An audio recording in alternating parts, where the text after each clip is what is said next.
Some will say, well, no, we shouldn't always have the arguments, because when NERC as well as all of those stakeholders came up to say they were going to increase the tariff by June 1, everyone thought it was a crazy idea to put the cart before the horse, and NERC proved otherwise for the people. But as we speak now, the former Power Minister, Professor Bathnaji, did say, well, rural dwellers will pay less, while those in urban areas will pay more in this new regime. 3 months on, we've seen that it's quite contrary. And I'll give you an instance here. The minister then claimed that the 4 naira per kilowatt being paid already by those in the rural areas will remain, but as it is now, they have it has been jacked up to about 7 naira. And the R1 customers, you explained to us, R1 customers, that's those R1 means residential 1, and they should pay between 0 and 50 kilowatts of electricity monthly, but now they're paying like 2 naira 20 kobo per kilowatt. But if you go to a place, specifically a co-distribution, what we found out is that there's nobody who is on the R1 package. So are you saying in the entire eco distribution, we have 2 distribution in Lagos, a Ikeja distribution and a co-distribution, and in a co-distribution is not about Ikoyi. You understand? We have so many other places. So people are asking, why is it that, well, we don't even have residential 1 in your package given to those people? See, first, I'll start with the MITO itself, which is a 5-year window for pricing. What it gives is it's a dual, a win-win situation.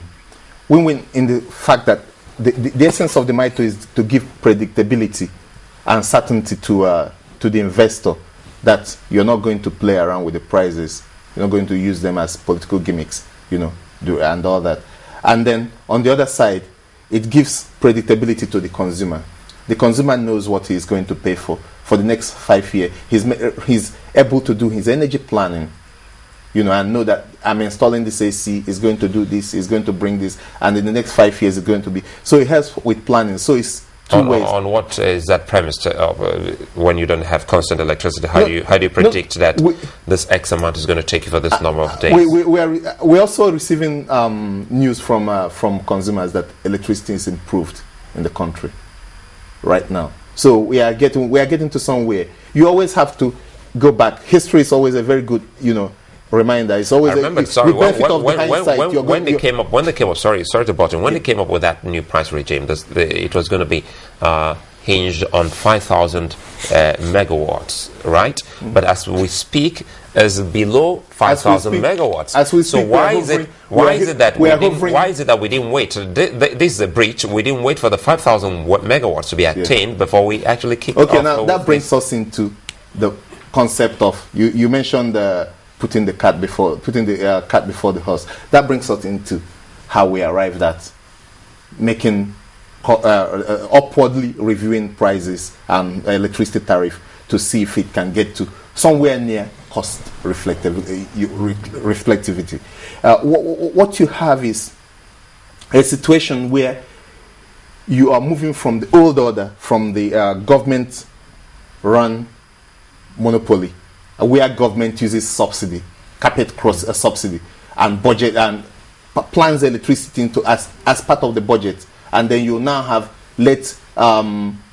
fund disbursement and all that be dragging the industry with all the other things that goes with government, state-operated entities, SOEs.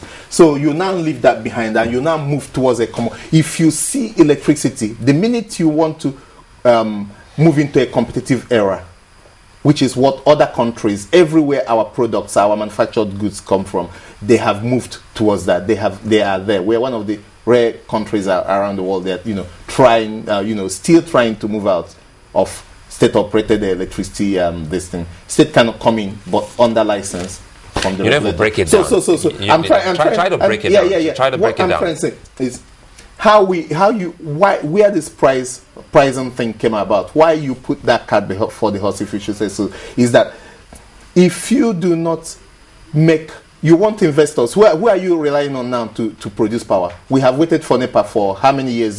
So from when they were energy board or electricity board to whatever it's been called, and it has not given. Does that justify the crazy billing No, system? hold on. You are taking this thing step by step, and you're going to. It's like some kind of building block. At the judgment the of government, the government have not. The government has run. Must the people pay? Hold on. Let's get to the bottom of this first. For the investors to believe that the government is serious. Because we're trying to relate this to what happened in the telecoms. I'm trying to make it. I'm trying to clarify this point. Did we jack up the tariff for Nitel, the bill for Nitel, before we ask the investors to come for the telecoms? See, I've heard this issue of putting the cat before the horse preview, and I want to use this opportunity to explain that it is not, putting the cat, it's not. All right, go ahead. That's why you're here. Yeah. What has happened is that first, you take it in bits. First, we have accepted, if we accept that government is not capable, does not have the managerial acumen, the administrative precision, and the technical expertise to drive the sector forward for a country of over 150 million people, then we know that something has to give. The government has got to allow private investors who are incubators of technology world over to come in. And if you're looking for world-class investment, world-class experts in the sector to come in, then you have to show them what they are coming in for. They are not charities. They are not.